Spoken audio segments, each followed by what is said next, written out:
What is up, family? Welcome back to the Brandon Brews channel, and we have a trucking vlog starting the week off. Today is Monday. So let's just jump into it. Let me talk about what has been going on this morning.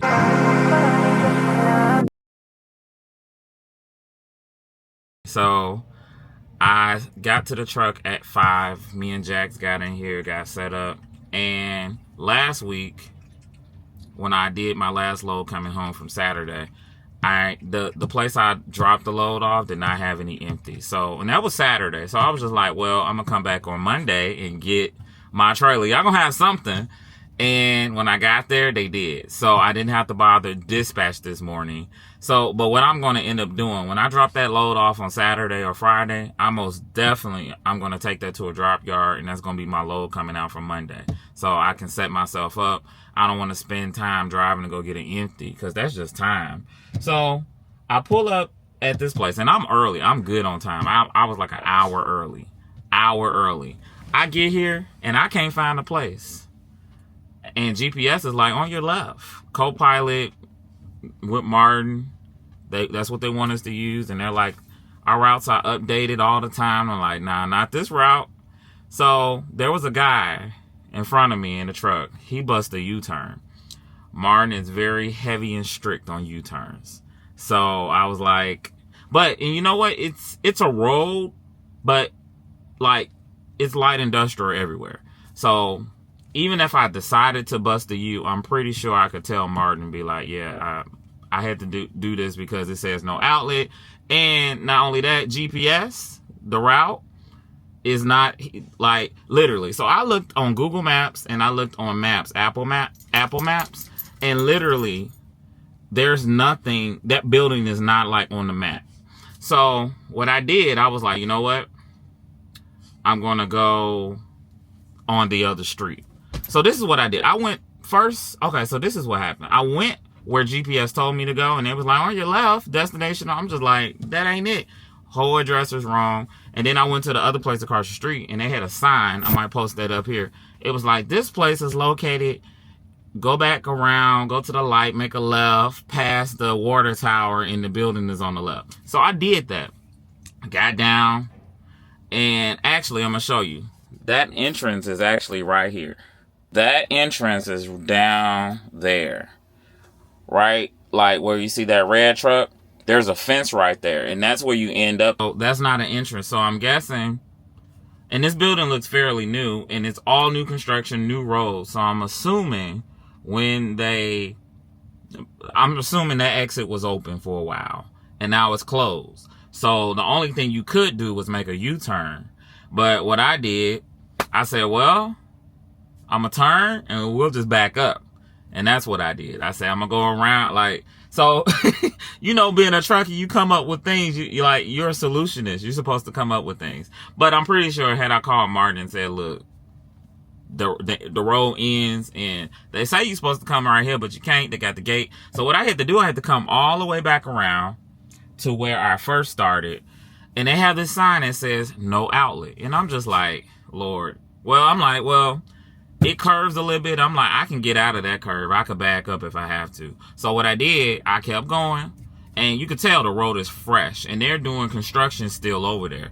They have the bobcats and all of that still on the side of the roads, and I'm just like, that building has to be right here. So I kept going, curved, and I seen the building, and that's where the entrance was. And so I told the lady, I was like, it was hard getting here. Like, trucks are struggling to get here because their GPS is telling them one thing, and then that sign on the door is saying another. So I lost like 25 minutes of that, but I still was on time. Appointment was at 8, and it was a dropping hook. I'm supposed to pick up a loaded trailer. So I get there, y'all. I get here, I'm here, and the load is not ready. When I say not ready, it ain't even in the door, because they thought they didn't have a empty trailer. Somebody logged the empty trailer in wrong, and they didn't find out till this morning that the empty trailer is here. And literally, I'm right next to the door. I'm right next to that trailer, and that trailer is on green light, as well as mine. So I called dispatch. Dispatch was like, I'm gonna take you off that load, because that could be, they might not load that till tomorrow. But what I'm gonna do is give you a live load. So that's what he did. He gave me a live load. So I came and picked up my empty, told them, checked in under that number, and this is where we're at. And of course, I'm green light. I'm gonna be here for a while, but thank God we have detention back. I don't know how that will work with the live load, but I'm gonna get something. I'm gonna log it in. One thing I will say with Martin, last week I think I logged 2 times of detention and they gave it to me. They didn't ask questions. The only thing you have to do is write your times on the bills and do all of that, and that's it. And what I do, I claim the detention like when I'm there. I press the button when I'm there. I don't wait for later on because I might forget. So that's what I did. So yeah, y'all. We're gonna see how this day goes. This load is still going to Missouri. The first load was going to Missouri too. It was a little closer, but this is about 441 miles. And so let me talk a little bit about how I'm liking it so far. I actually do like the pace of being like over the road, because local, you didn't have a lot of downtime. Your downtime was pumping fuel. Your downtime was connecting to the trailer so you can get on down the road.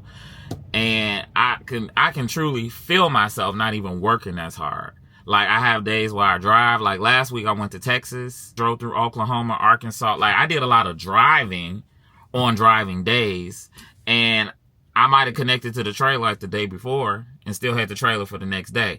But being local, baby, man, being local, you gonna have that trailer for an hour or 45 minutes, and then you on to the next one, and then you on to the next one, and then you on to the next one, and then they gonna say, can you do this too, and can you move that, and can you go back where you came from and do that?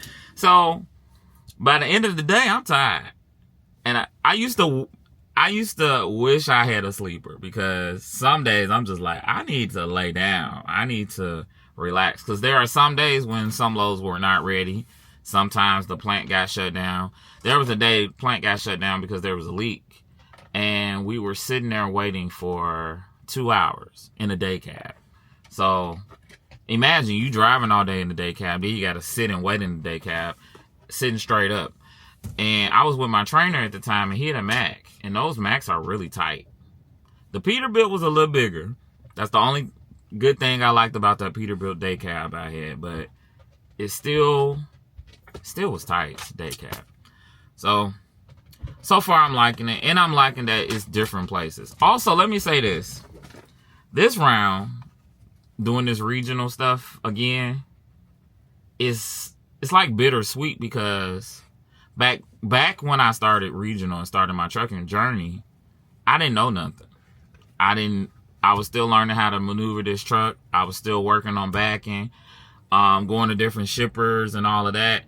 And now I can truly say that I am way more calm, confident, and I'm just like, okay, whatever. And especially when stuff happen, I'm just like, oh, okay, whatever. That's trucking. Cool, let me park and wait. You know, trucking is hurry up and wait. That's the saying. We need to put that on the shirt. But yeah, so we're gonna sit here and wait. I'm gonna clean my floor. I need to vacuum in here. I have a vacuum cleaner in here. And then I'm gonna clean my floor real good if Jax allows me to do that. But we're gonna see how long we wait. I've been to this place. Been at this place since 8 o'clock.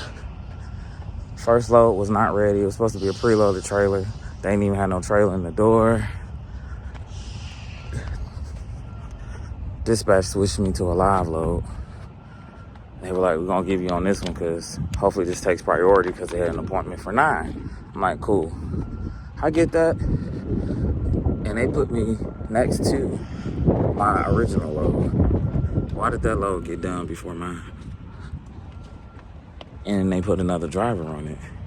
So I see him do his dropping hook, and I'm just like, I was mad. So instead, I took a nap.